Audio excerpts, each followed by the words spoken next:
With the release of Season 3 of The Rising of the Shield Hero, like literally around the corner, I think at the time of recording, it comes out in like 3 days. Let's talk about how Naofumi will get stronger throughout the series, and how he has been using certain methods to get stronger already. This is going to be very hard for a lot of people who are not in the faith-based system of any one of the, 3 major religions, or maybe Buddhism you can count as like maybe a 4th major religion. But anyways, legendary weapons work on a faith-based system. That sounds very weird, but as long as you believe in something of your legendary weapon, it will most likely form into existence. Here's what I mean. So if you remember in Season 2, when they were having a conversation talking about their power-up methods, now Fumi's like, oh, I don't see this in the menu or whatnot. But then he just said, I'm going to believe in the fact that this power-up method exists. And once he did, he unlocked a new system of powering up. Now let's talk about the powering ups that are possible in The Rising of the Shield Hero. And down in the comments, you can talk about your own theories that you have when it comes to powering up, because here's a little spoiler for you.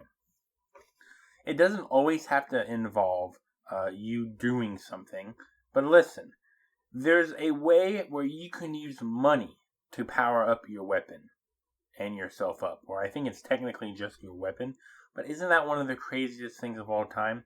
It's like, imagine IRL if you can spend 100 USD, and every 100 USD you spend, you could put 1 point into something, right? Maybe 1 point into your intelligence factor, or 1 point in your charisma, which I wouldn't do because my charisma level is already at 1, so another charisma, 2 times the charisma, won't help me much at all. But, I'm not saying I am dumb, but, my intelligence could use some extra points. Why not have more intelligence? I'm just saying. And then there's another power-up system Naofumi has specifically, where the people who believe in him, that's what helps the shield gain more power. So it's kind of weird, but I mean, yeah. Basically, that's the end of the light novel spoilers. But I just want to let you know that there's potential of a lot of these legendary weapons, that there's many ways to power up methods. You just gotta read the story, or maybe come up with logical explanations in your mind. But anyways, let's now talk about the power up methods we do know of.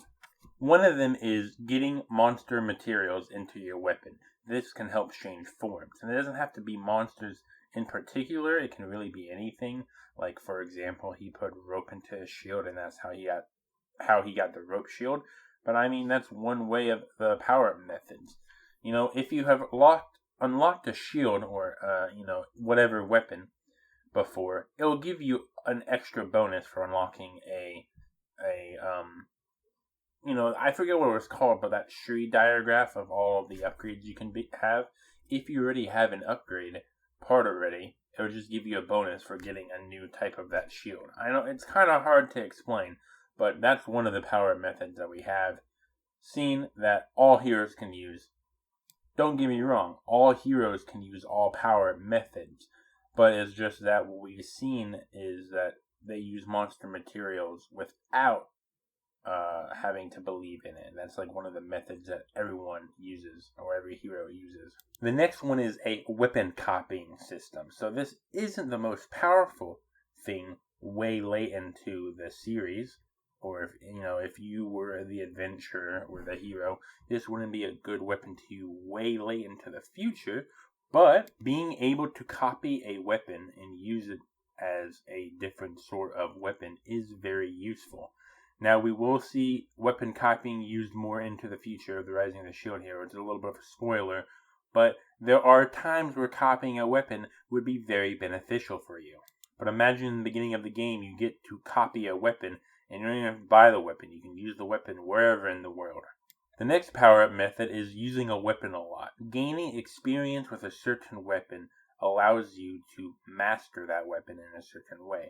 A weapon mastery of sorts. The cool thing is you can keep the weapon experience in that weapon, or convert the weapon experience to 0 and get that into a special item where you can use it to master another weapon that you haven't used at all, but it could be a lot stronger of a weapon that you haven't used before. And if you just level up the mastery rate, to full, or it's already a really broken shield or weapon in any case. That's Ren's method that he has talked about. But there's another method, materials of a weapons, from Motoyasu.